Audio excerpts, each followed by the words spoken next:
Thank you for having me. I think I've been sort of engaged in conversations on the topic of water quality issues affecting Jackson for close to 2 years now, even before the symposium, et cetera. And I think last time I was here, we were on the cusp because the water quality management, I think at the time I called it the master plan, which is I think what some people were calling it, still had not been finalized. There were a lot of uncertainties, a lot of discussion about what needs to happen, what might not happen, what could happen in the grand scheme of things. But obviously things have evolved now with the county adopting the management plan. I mean, I think it's important to kind of understand a little bit what it is. I actually just got back from Turkey where I swam across the Bosphorus Straits, and then I came back. So from Asia to Europe and back. So I had a lot of time to think about water when I was swimming. But while I was there, I had built that jet lag. And as a result of that, I had the opportunity to read the, 1,844-page report. So I actually read the entire thing.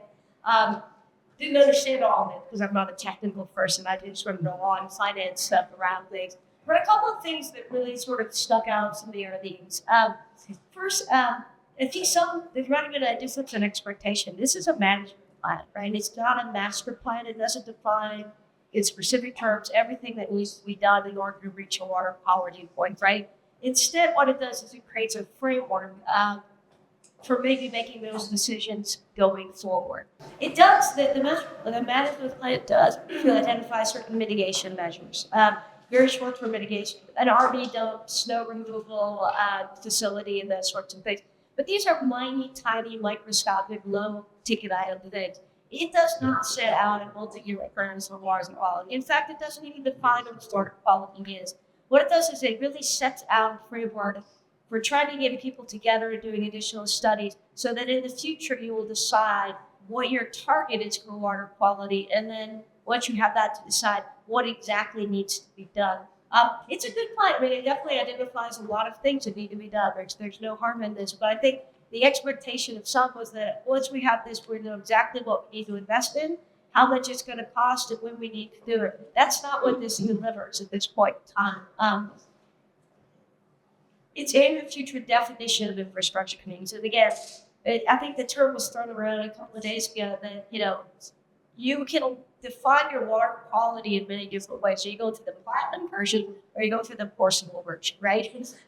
Or something in between. Once you know what that water quality is going to look like, then you define what kind of wastewater treatment improvements do we need, what kind of sewer and overflow issues need to be addressed. That's not really in here yet.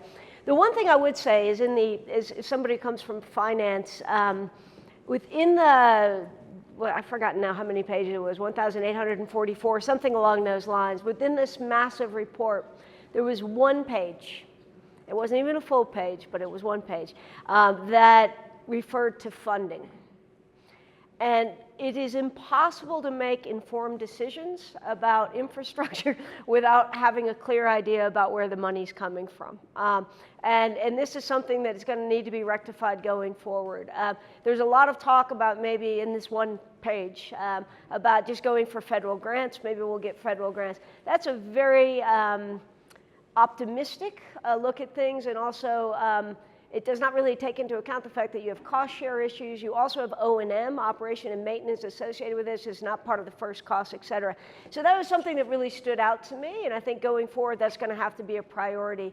How you make decisions about infrastructure is you look at a number of options. You say, what can we afford? What's the realm of possibility? What priorities do we need to downplay or increase according to what we can afford? And there was very little of that in this study. Excuse the fact that I have to go over here. So some of the key considerations, and this is a very wordy slide. Again, the focus is always on first cost. So there were some cost estimates, but they were all very much, and with reason, sort of disclaimed like this is more or less a $500,000 project. Until you actually do the cost estimating, you don't really know, right? What I would say is that costs are going up exponentially. They're not coming down, even with inflation sort of moderating. The PPI, particularly in infrastructure and the construction industry, continues to rise. Case in point, since the infrastructure bill was passed, in the transportation sector, just as an example, the spending power of that money has eroded over 60%. in 3 years because of inflation in the construction. In the water, it's a little bit less water sector. It's about 37 to like maybe 50, depending on if you're looking at pipes or if you're looking at other sorts of chemicals, et cetera. So it varies a bit, but it's still significant. And it just shows you that delaying decisions and putting things off to the future is a costly proposition often, and it needs to be addressed. The second thing, as I mentioned before, is the funding framework is entirely unclear at this point. So the town has its enterprise fund. The county has sources of financing and funding. Is that going to be enough for this? Well, we don't know what the cost is, but there really needs to be a discussion of this. One thing that I noted, we don't know if it's all going to come through rates and charges, or is it coming through taxes? That's not established. That's something that's going to have to be discussed. Likewise, policies around cost allocation. The watershed, these projects, although it's Teton County's water quality master plan, the water quality is going to be dependent on more than just the county. It's the town, it's some of the independent water districts, et cetera. So there needs to be an open and honest discussion about cost share allocations for existing infrastructure and for infrastructure going forward, right? That's a really complicated conversation. I'm involved in these a lot across the nation. It's like you are not the only ones looking at this sort of issue, but it's something that's going to have to be sort of addressed going forward. How is this going to be paid for? Who's paying for it? And what are the allocations? Because again, maybe something's affordable for the county, but not for the town, et cetera, et cetera. What does that do to the overall plan? It's going to have to be addressed. Sewer rate impacts need to be further analyzed to better understand what is affordable and what is equitable. I'll just leave it at that. It's, again, usually we do sewer rate studies in association with master plans so that we know if we did everything that's being listed here, what would it be? Oh my God, $25,000 a gallon. That's probably not going to be reasonable. At least politically, it's not going to do you guys any good. What is affordable? What is more viable? And that should be part of the next stages going forward. But more importantly, these governance decisions will influence the funding, financing, and delivery. And I'll give you an example here in a minute, just from sewer to from septic to sewer. How you organize is going to determine how you can get money, whether it's federal money, state or local money, and it's also going to probably influence the cost, right? And so the governance issue is not something that can be kind of deferred and say, well, you know, let's just see what this is and then we'll get to it. It's really something that needs to be, as hard as it is, the Band-Aid needs to be ripped off now, and the discussions need to be had about cost allocations, et cetera. I do want to say there's an over-reliance often, and I noticed it in the report in the one page on funding, kind of an over-reliance on federalizing or federal funds. I live in Washington, D.C. I am completely and absolutely content with everybody going there and getting free money. Free money, though, is not free. Couple of little details on this. Recent assessment found that federalizing or getting federal funds into a project resulted in a 20 to 40% increase in project costs. The reason for that is because once you get federal funds, whether it's with SRF, a state revolving fund, or whether it's a grant, you are required to abide by federal regulations for that project. That means things like Davis-Bacon Act, which means higher salary wages for your employees, Buy America for steel and those sorts of things. And it can be lower if you don't have high labor costs or if you don't have high steel, but generally speaking, this is what the impact is. And so you are never getting free money. You always have a cost share component of it. So there's simple formulas that we use to say, is it worth it? Is it worth it for a small project to do this, or should we just use local funds, avoid some of those federal requirements, and save the big federal money for another project? Just recently, we got a $25 million grant from the federal government for another project I'm working on. $25 million grant, we did the analysis. There was a moment where we're like, is it worth it? Is it not worth it? $25 million is almost always worth it, right?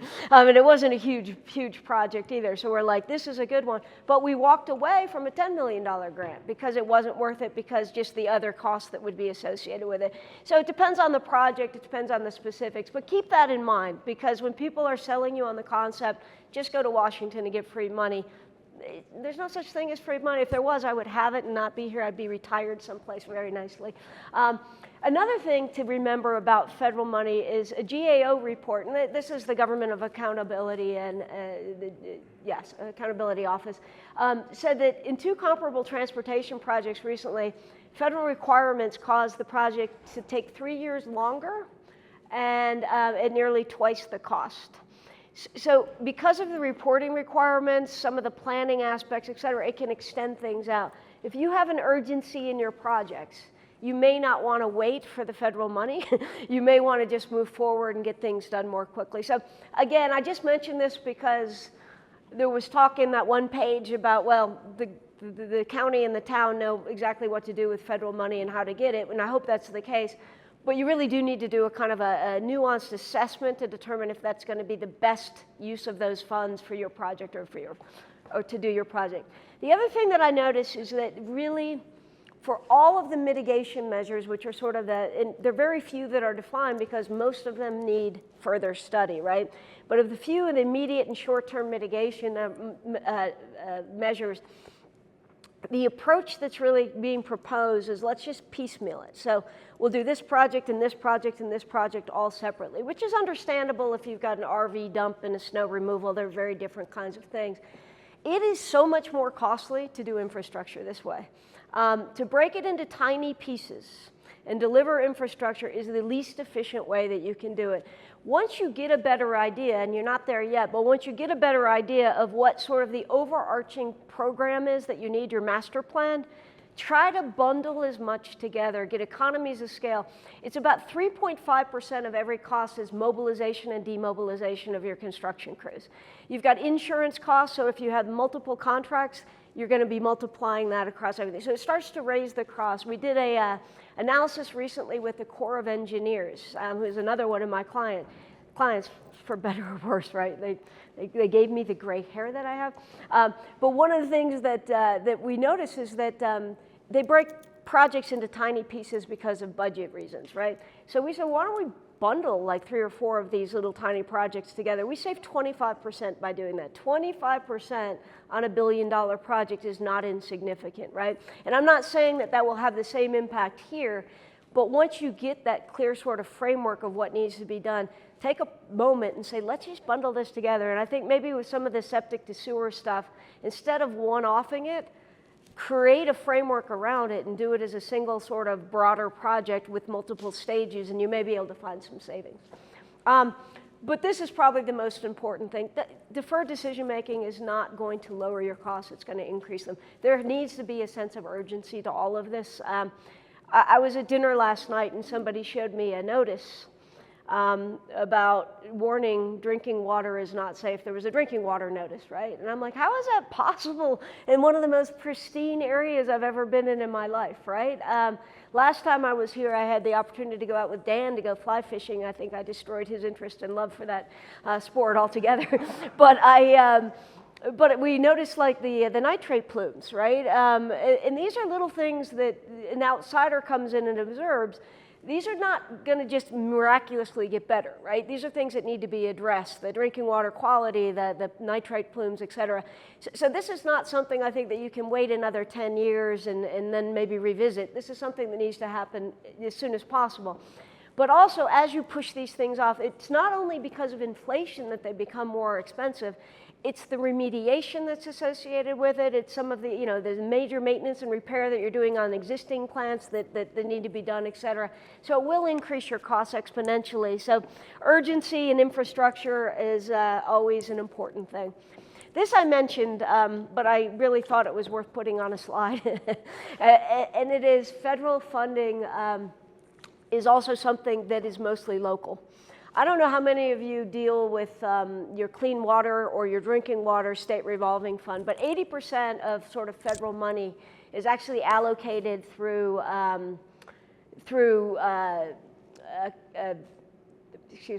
formula programs, which means it's formulated by each state, right? And the rest are discretionary. Those are the grant applications you do yourself. So your best friends right now, if you do want to get federal money, is going to be the SRF, State Revolving Fund. Yesterday, we were in a call with DEQ and the Department of Environmental Quality, and they're very aware of the funds that they have, et cetera. But what I would say is be creative as well. you're probably familiar with going and asking for a loan from them. There are programs, and I can provide this at another time, but there are programs that you can do where you can actually take that money and create your own local revolving fund. So instead of having to go for every single individual project, maybe you could consider doing something like they've done in Rhode Island with the infrastructure bank, is actually getting federal money, even using nonprofit money together, collectively creating a revolving fund that could be used, for instance, from transferring from septic to sewer. Or maybe you could use it for bundling of other projects. So there are other really creative ways that you can probably access those monies. And you shouldn't be afraid to ask. There are lots of models out there. There are a lot of communities across America dealing with many of the same issues that you are. So these are the things that I think you should look at. DEQ also has capacity building. So if you're looking at a programmatic approach to this, they have monies for those sorts of things as well. Obviously, there's politics in terms of who gets this money, and are you the best candidate versus, Cheyenne or somebody else? That's part of the formula that I can't help you with. But I do think that there's some models out there that you might want to approach them with that could make it very interesting for them because they're replicable across the entire state, right? So I think these are things that you may be able to look at to just be a little bit more creative as you go forward. Again, we don't know exactly what needs to be done, but we have an idea. And this is an example because I said at the onset, how you govern a project will determine what your funds you're eligible for, right? And there's a lot of discussion, not only within the management report, but also just around dinner tables and whatnot about this septic to sewer problem, right? And this is just an example. So the EPA, God bless them, they're very good at pushing paper, but they have a really good website that has all of this on this. But EPA programs this is specifically transitioning from septic to sewer. They have the Clean Water State Revolving Fund, which is the one on the upper left. They have the non-point Section 319 grants, which you guys have used in the past. I know there's been a lot of access to those in the past. We also have USDA programs. So you could do USDA loan programs, single-family rural decentralization and water systems. I don't know if you're familiar with the HUD programs that exist as well, and also Department of Commerce through the EDA grants. They're actually there's a lot of money in there right now, and it's something that you can do. But if you come over to this side, finally, let me not forget this, and those are grants, but there's also grants and loans, but there's also concessionary finance, right? So EPA has the WIFIA program, modeled after the TIFIA program, which is the Transportation Innovation Finance Act. This is the Water Innovation Finance Act. Essentially, it will allow you to borrow, if you have a large enough project, to be honest with you, up to 49% of the project costs at treasury rates. So you're paying much less than you would pay if you were to issue municipal bonds, et cetera. A 35-year tenor, so you can extend out payments 35 years, which is great for rates and charges because you can spread these things out, mitigating annual increases. And you can structure the repayment of principal any way you want. So anyway, you can do it on the last day of the 35 years, and then you just bond for that, so you're not actually paying the principal. You can do it as sort of a mortgage-like thing where you're doing it evenly over time. They're very flexible and creative in this, or you can just pay it off if you get a windfall of money through an asset sale or something along those lines.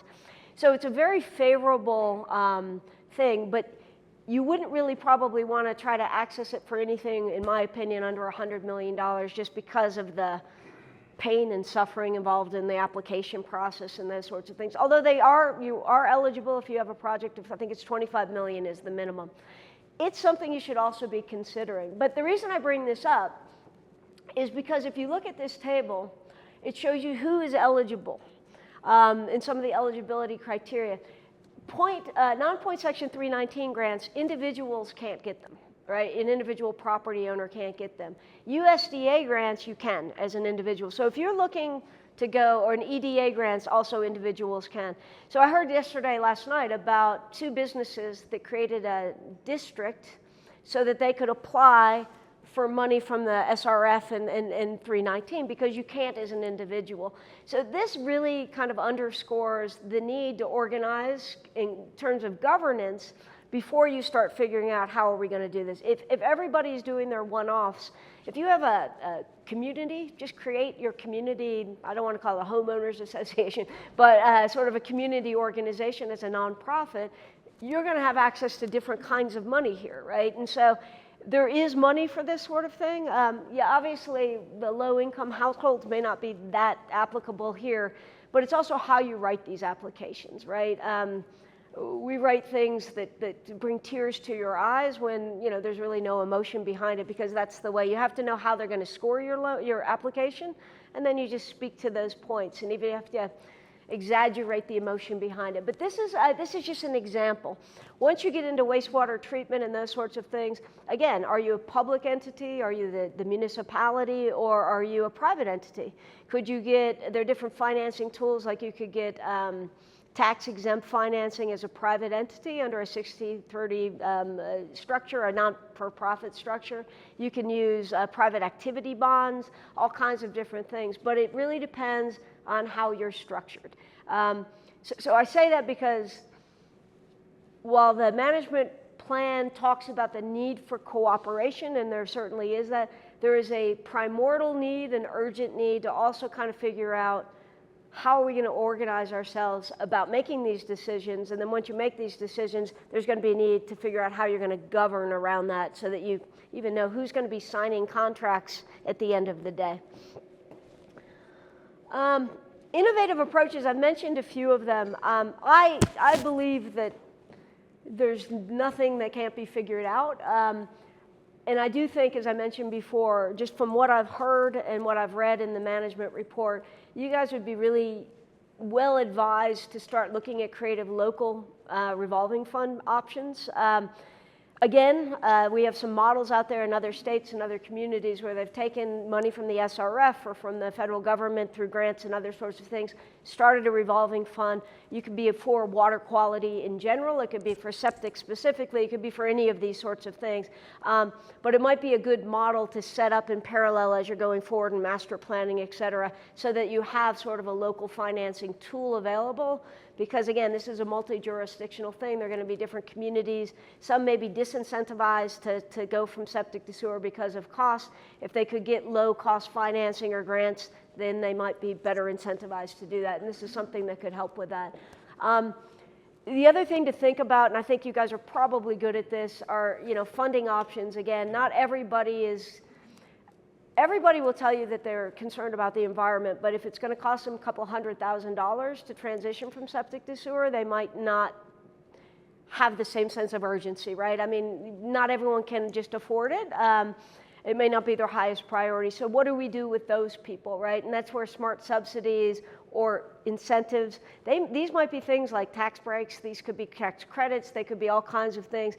That should probably be discussed earlier on rather than later as well. Are there any sort of fiscal tools that could be used to incentivize this transition? And it may not be a full cost recovery, but it may be enough to incentivize people to do it, right? And there's a whole toolkit of things that we can talk about another time, of ways that you can help to incentivize people to do this. And then finally, creative finance and delivery models.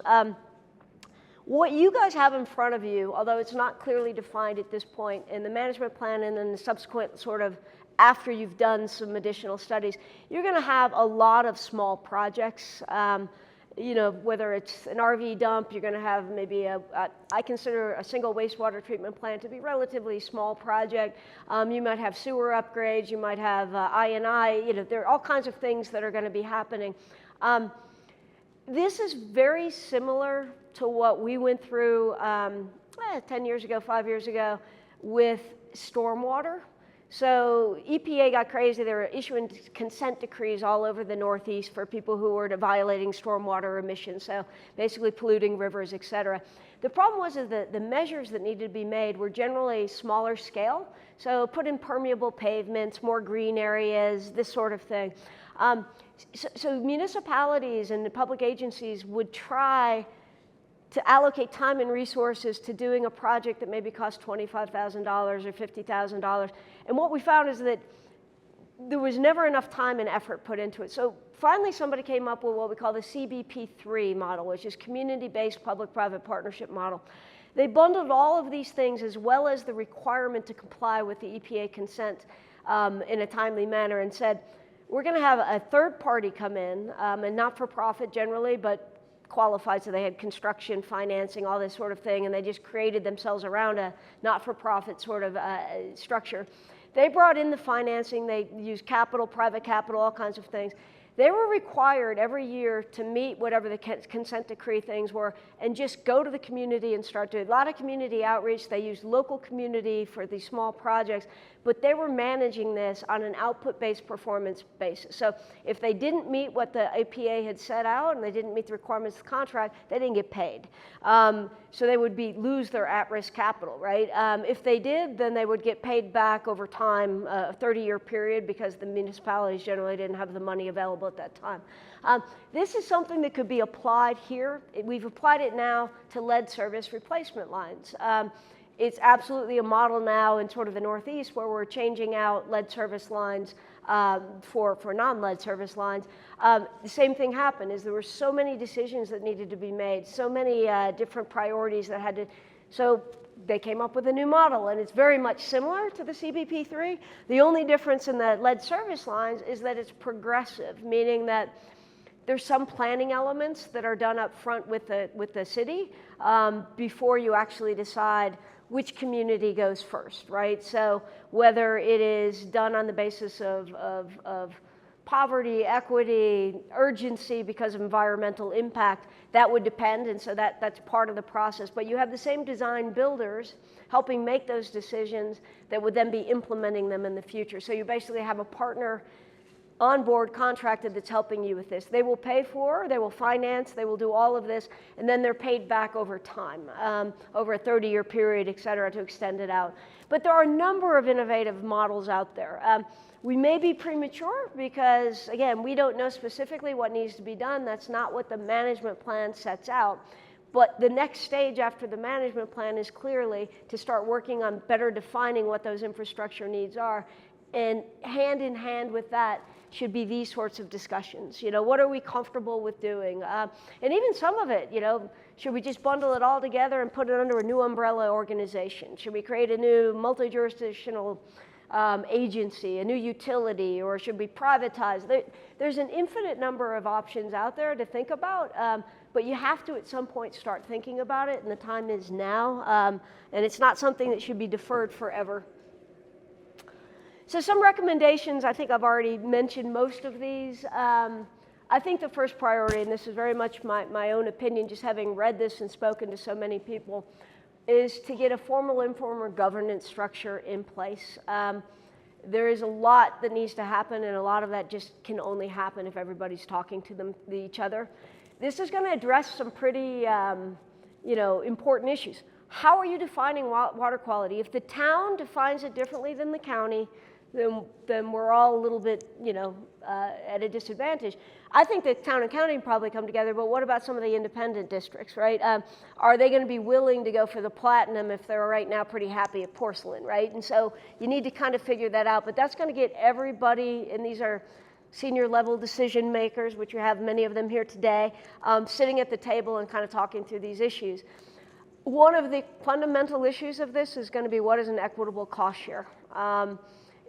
As we know, we got new people getting onto the sewer system. The sewer system was, installed and paid for by the people who are living in town. How does this pair out as we go forward? This is not the only community dealing with that issue. As I said before, it is a very common issue happening across the country. And it just requires people putting their cards on the table and then figuring out an equitable and fair way to move forward.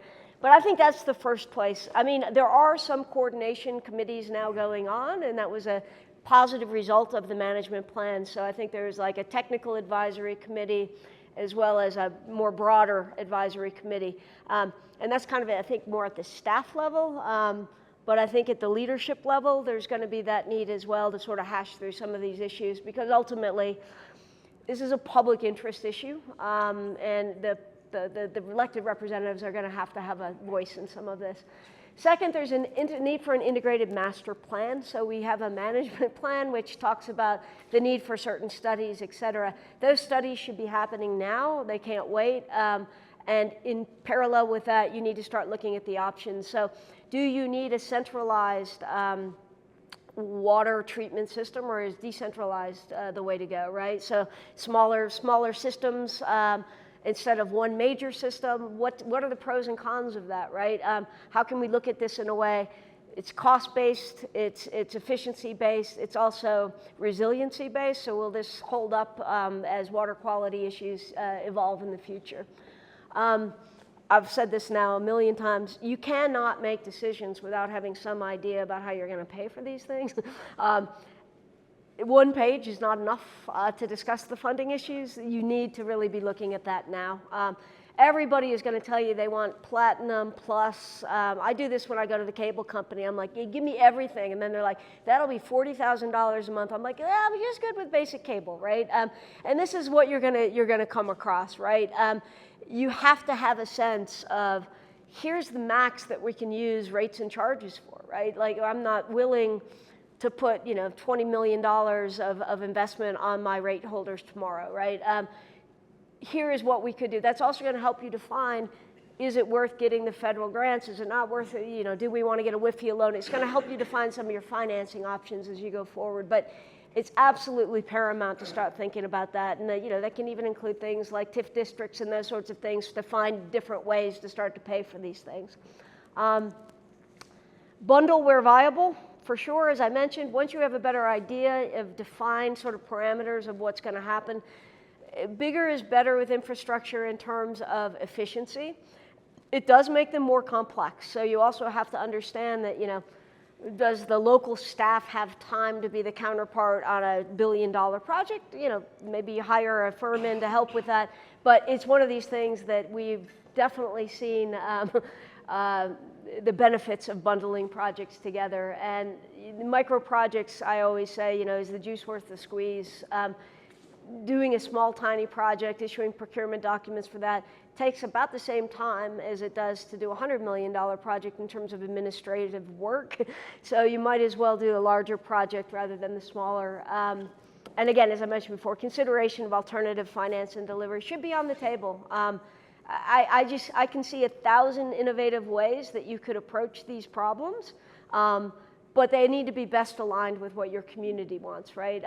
So whether it's using private capital and private operators, whether it's public and using public-private partnerships, whether it is bundling and using traditional finance, there's all kinds of different things that you can do. But that should also be part of the conversation, right? This is a cross-jurisdictional issue. Who's in charge, how's it going to be managed, is going to be a complex discussion, right, as you go forward. It's impossible, particularly with water systems, to say I'm responsible up to this valve, and then you're responsible. Because when the water quality is bad, everybody blames everybody else, right? We've had that valve discussion in a couple of projects I'm working on. They hired me as an expert witness to discuss who was responsible for a complete systemic breakdown. And I was like, who owns the valve? Nobody knew, because one side was responsible for one thing, the other, but nobody was ever responsible for who was in charge of the valve, and the valve broke. So I'm like, everybody's responsible. They didn't ask me back after that, but it was a good day in court for some of the people, though. Final thoughts, though. Again, I think the important takeaway that I had, having read the Water Quality Management Plan, excellent document. It definitely talks to some very important issues.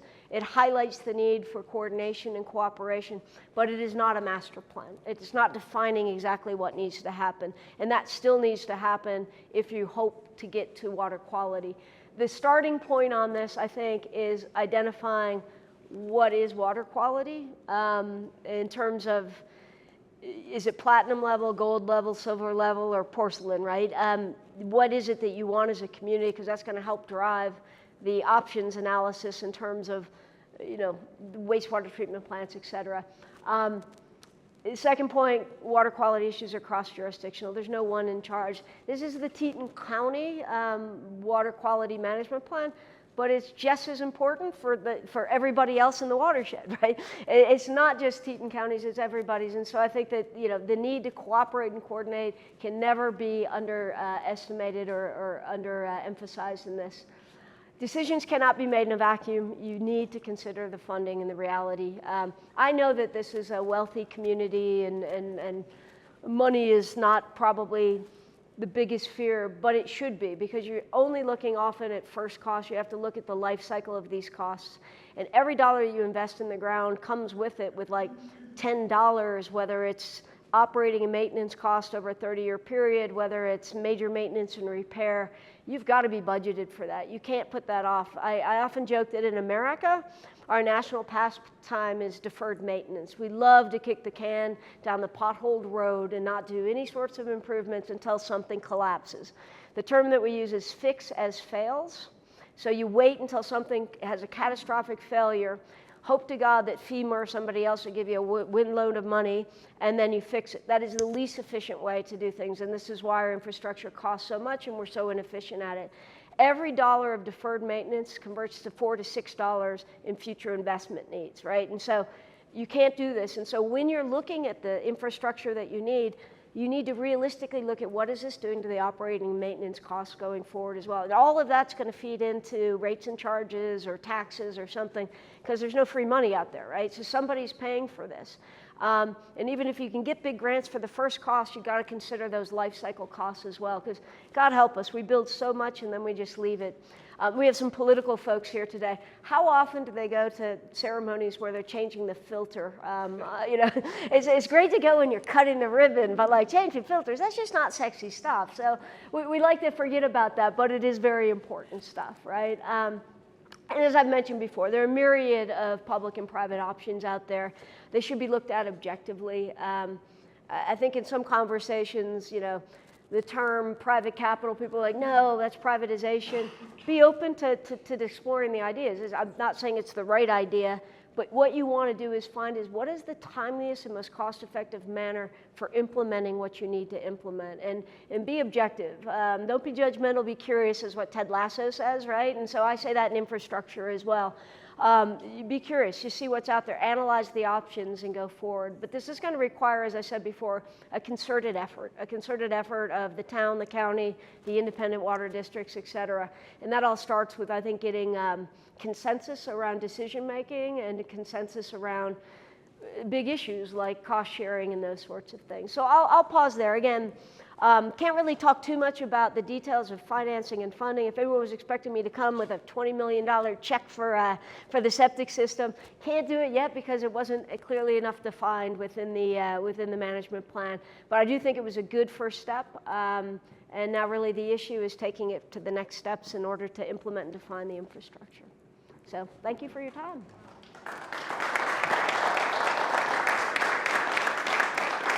Are there any questions, or have I left you all speechless? I imagine there are questions, Jill, for sure. So, in your final point here, you used the word new paradigm. Mm-hmm. Can you give us some examples? Yeah, so the new paradigms I was thinking of, and I probably should have explained that better, would be maybe a local revolving fund for water quality infrastructure, again, using SRF money. It could be creating some sort of community-based public-private partnership for some of the aspects of this. Those would be new paradigms for you, not necessarily. I always say cutting edge is good, bleeding edge, that's where I get a little bit, kind of nervous. But these are tried and true examples, right? And I think that, again, we're not entirely clear of everything that needs to be done, but I can't see where like a revolving fund locally would be not be in your interest, right? The question would really become, how do you govern around that, right? So is it the county that has a revolving fund? Is it the town that has a revolving fund? Is there a third-party entity that puts it together? How are decisions made, et cetera? But getting that in place, I think, to allow for septic to sewer and those sorts of things would be a tool that would help. But those are the sort of creative things I'm thinking about, as opposed to just defining and then prioritizing within a budget versus betterment. So, good question. Yes? So you probably are aware of our SPET fund that the voters elected to pass. That kind of acts in a similar vein to what I think the local revolving fund. But with a local revolving fund, I think what you're saying is You could have private partners jump into that. You could have public partners jump into that. You could have the state jump. That's kind of what it's based around, is this concept that the state revolving fund would contribute to the local revolving fund. Yeah, so you, Not 100% of it, but Right. to some extent. So my question is, the state requirements, those are the same as the federal requirements, right? Because the state's just passing it through. So would the local revolving fund then be bifurcated? And some of it, what was like, let's say Pal Jakes brings $1 million to the table. Let's say the SPET brings $7 million to the table. And let's say the state pumps $10 million into that. Would you have $10 million that you would have all those federal regulations on?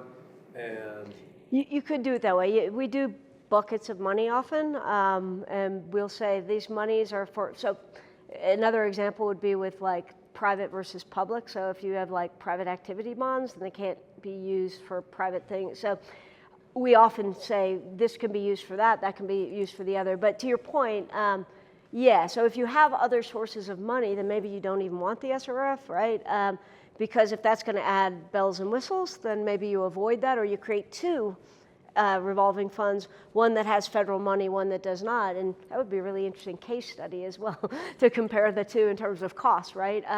But I think for larger projects where you're going after federal grants, then maybe you could, mix that in with the states, the federalized side of that, the SRF, and then with smaller projects where you don't want to put that burden. I mean, I can't imagine if I was a homeowner, USDA and EPA on small scale septic transitions, they're not going to require you to Davis-Bacon, right? They're not going to require that if you're very small. But I can't imagine if that pass-through were to come, those requirements would, nobody would want to use that money. So I think you could create two parallel ones, one that just has the federal side of it and one that has a local. But the key is just to keep it moving, right? To have it either as a loan program with forgivable principal or something along those lines. So the money is coming in and going out in a way that it regenerates so that, it's not first come, first serve, and then it's gone, right? And if you can do that, then that's where the SRF has always been good because they have an annual allocation that they can do, so there's constantly a stirring of the pot. If you have a continual source of revenue coming in, then that would work without the federal government money. Yeah, right now, federal requirements are excessive beyond where they were even 2 years ago, 3 years ago. So it's getting hard to sell people on the idea of taking that federal money unless it's a big bang for your buck, right? But likewise, I mean, again, don't forget their loan programs, the WIFIA. If you have a large project, that is a really great, treasury rates are a nice way to go. So, but yes, you can mix and match. Yes? Do you have any examples of communities that have gone through a process that would identify the level of purity that they believe is appropriate for their community? You talked about the spectrum from platinum to porcelain. And we have examples, many important examples in this community where we're not even at porcelain. I think of porcelain as the floor, the minimum requirements of the Federal Clean Water Act.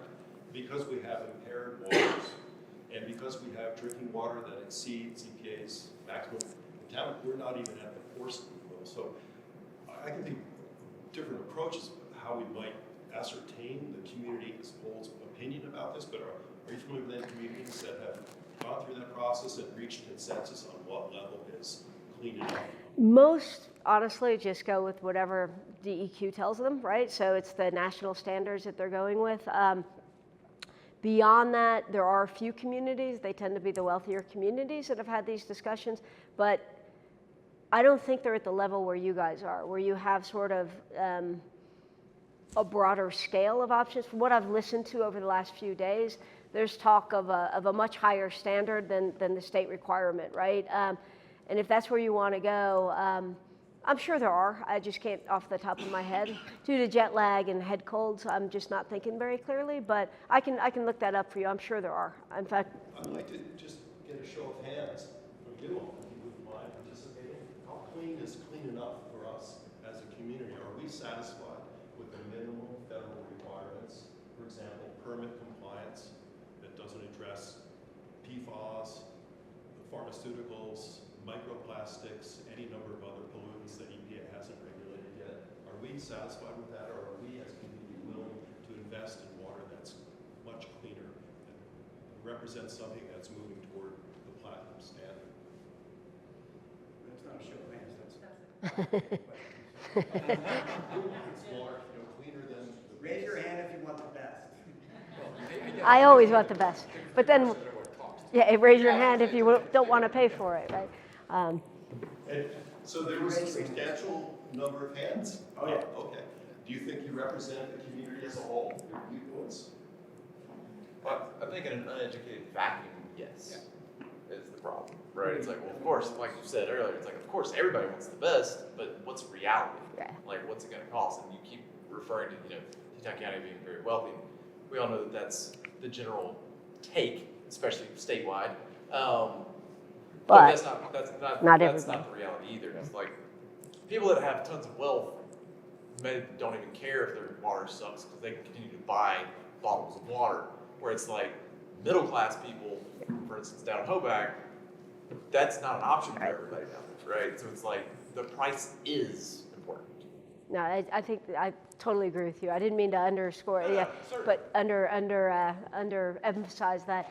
That's what I mean as well. I mean, there's a lot of talk, we could just write a check for this, right? But you've got to operate and maintain this thing for 30, 40 years. Those costs, nobody ever underwrites that, right? There's no benefactor out there that's like, hey, again, I'm gonna pay for all the water filter changes in the next 10 years, right?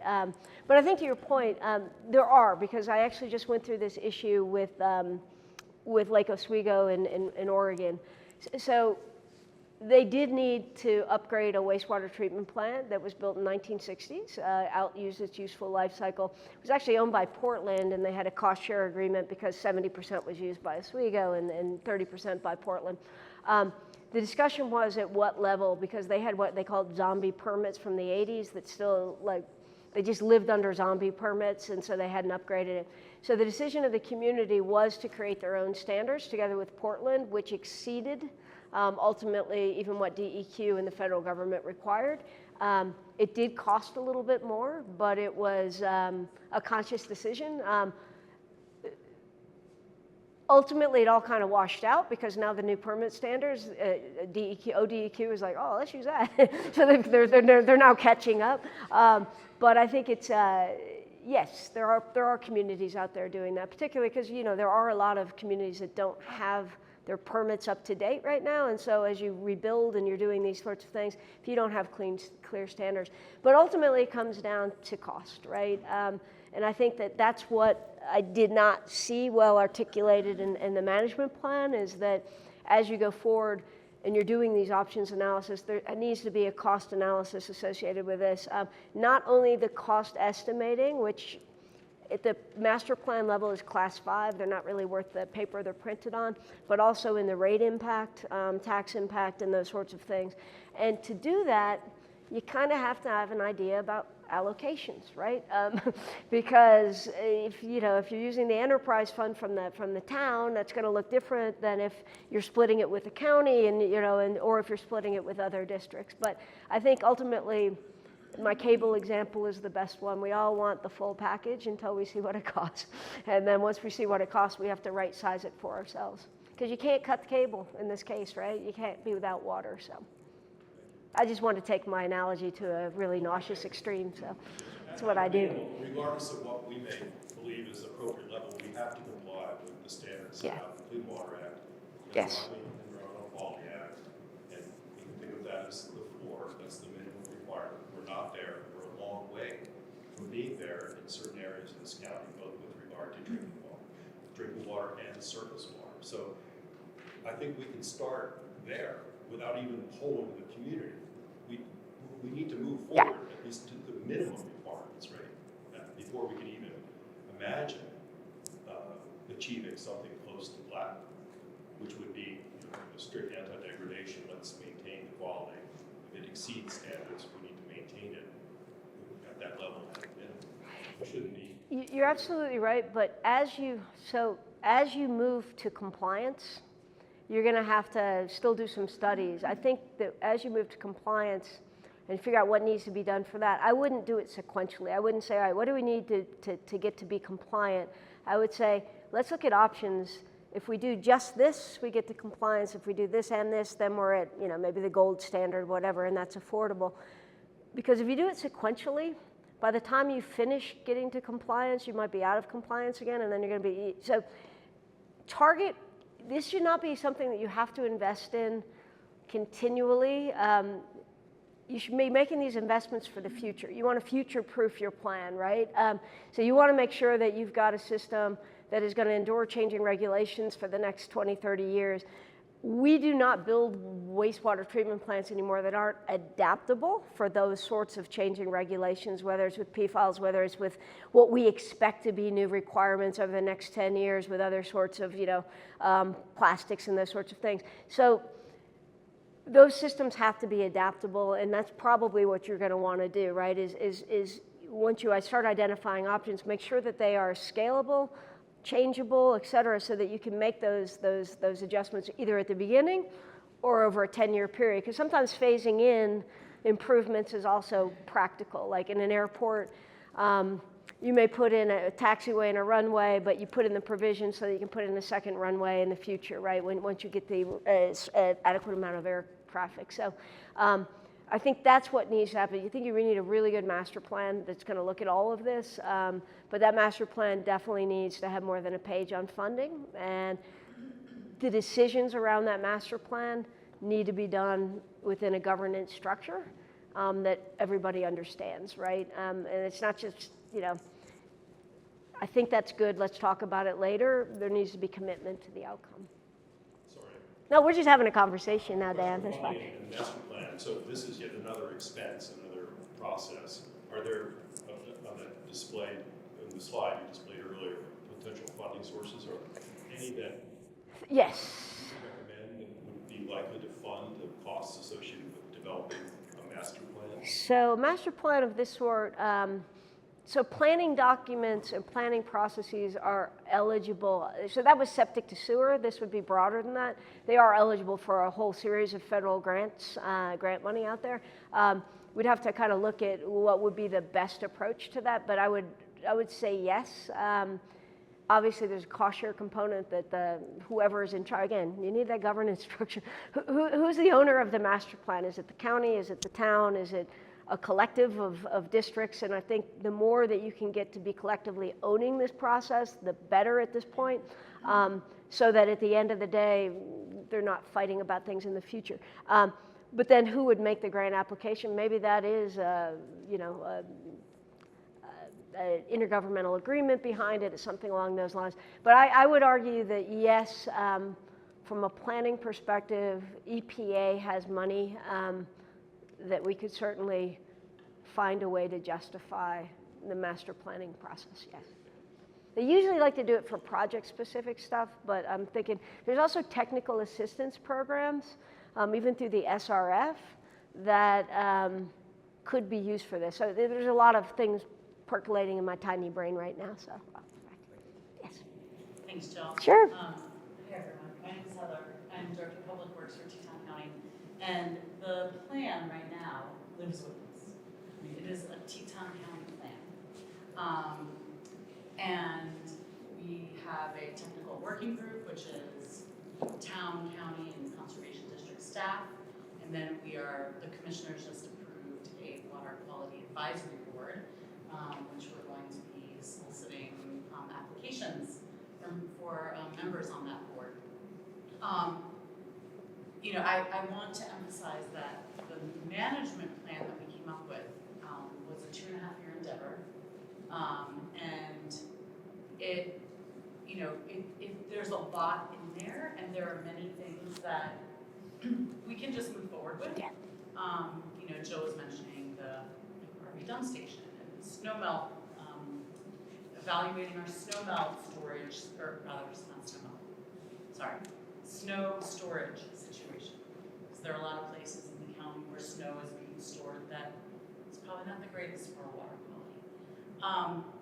But the way that I'm thinking about this is that we are going to need to pull together some big chunks, like we were talking about the other day, like the septic to sewer conversation, and then do a master plan for that and figure out funding for that.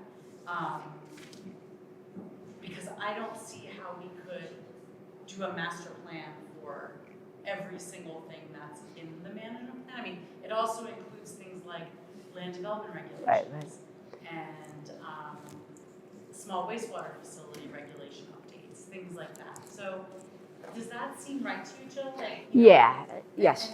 And then the other piece of it is that because this is Teton County's plan, but clearly there are many jurisdictions that have to come together in order to make these things happen. Can't just say, oh, we're gonna do X, but it's not even in our jurisdiction. So, that's a whole other complicating factor. And the other day we talked about looking at the governance and looking at, okay, so for a septic to sewer connection, like, can we look at a way of forming some sort of governance that would allow us to apply for funding, to make decisions? Am I thinking about this the right way, Jill? I think you are. I mean, for those who have not read, how many pages is it? Is it 1844 or is it 1144? 1844, okay. If those of you who haven't had the opportunity to read the 1844 pages, so I know he has. He's got it down. So the vast majority is, it's about things like creating systems for monitoring. It's about, it's about things, quality standards, creating, all these sorts of things that have nothing to do with infrastructure. So I agree with you.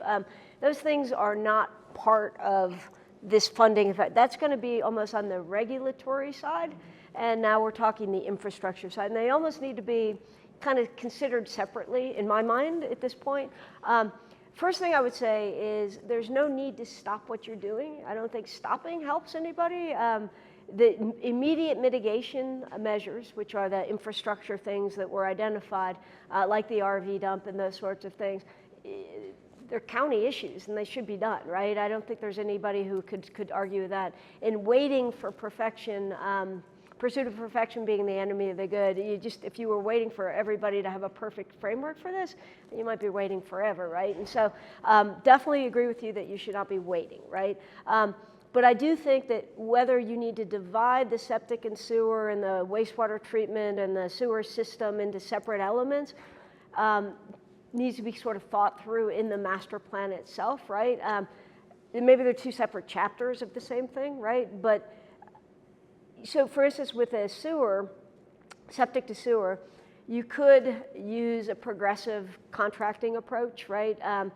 As I mentioned before, and I know this is very wonky and I'm gonna lose half of you, the wine's still over there if you wanna start drinking now. But progressive approach is basically you'll hire a team that can come in, help you with prioritizing and planning. This is what we're doing in lead service line replacement. With you. So they're not doing it for you, they're doing it with you, and they prioritize. But they actually have the financing or funding available to them to implement this in a quick way. So you get consistency across different regions, and they do it on a scheduled multi-year program with you. Then they're repaid after they finish certain milestones, right? So it's a one and out. You don't have to contract with multiple small, they usually outsource this, or they usually subcontract to locals, so you're not taking away local jobs. But that might be something that could be considered, because prioritizing which ones to do first, it's a little bit of a technical, financial, political sort of melee, right? So that could be done within or without the master plan. I think the big issues are like the sewer and the sewer expansions, the wastewater treatment plant, those sorts of things. That's probably where you need to look really seriously at some different options under a cost scenario before you can go forward. And that might be let and done differently, but who's in charge of those decisions is going to be a really interesting thing, right? So it might be a little bit different. So I don't think we need two master plans. I think you probably need a single one with multiple chapters that are addressing some of these that lead back to that water quality standard that you guys are defining collectively, and it's part of the monitoring and the management plan that you're doing, right? So again, there's a regulatory component, there's the infrastructure component. The infrastructure is what I envision being in the master plan, but they need to connect, right? Because you need the infrastructure to be aiming at where the regulatory targets are and the requirements are, and vice versa. Then they're gonna be regulating to make sure that they're meeting those requirements, right? So at some point, you're gonna have to kind of arm's length separate the two so that the infrastructure isn't influencing the regulator, and the regulator is regulating. Does that make sense? I did not answer that well, I'm sorry. But I agree with you, I guess is what I'm trying to say. So I apologize. I think that just took the wind out of everybody's sails. They're like, is she okay? So are there any other questions? Yes. In that example you just gave it, at the first half of it, that private partnership where you bring somebody in, who is the they in there that you described? You said They bring. So that's the governance question. Who would actually do the contracting on this? And that's what we don't know yet, right? If it was the county, then could we actually reasonably ask for the town to pay for it, right? Because they have no decision making. Is it, if it's town, vice versa on the county, if it's some of the smaller districts, would they, you know, so that's where we need the governance structure to basically decide who's signing the contracts, who's paying for this, and that requires an IGA or something like that, an intergovernmental agreement behind it.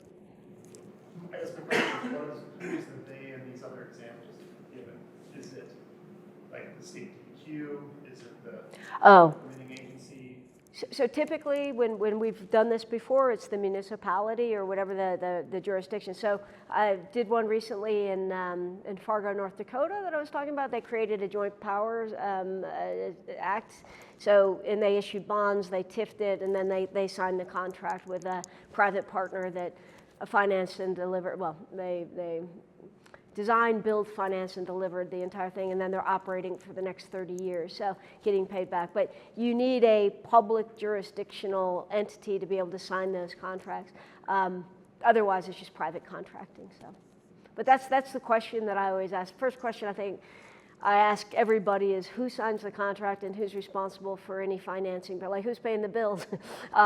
And that needs to be decided before you can actually make some of these other decisions. So. I did take the wind out of everyone's sails. Well, thank you guys. I hope this was not a waste of your time. There's a lot in here that I might not have articulated very well, but yes. Okay, good. You asked the hard ones, though. Let me. When you're talking about contracting with an entity that can kind of take you from A to Z and come in with the funding, and then you pay back over time, like what kind of entity is that?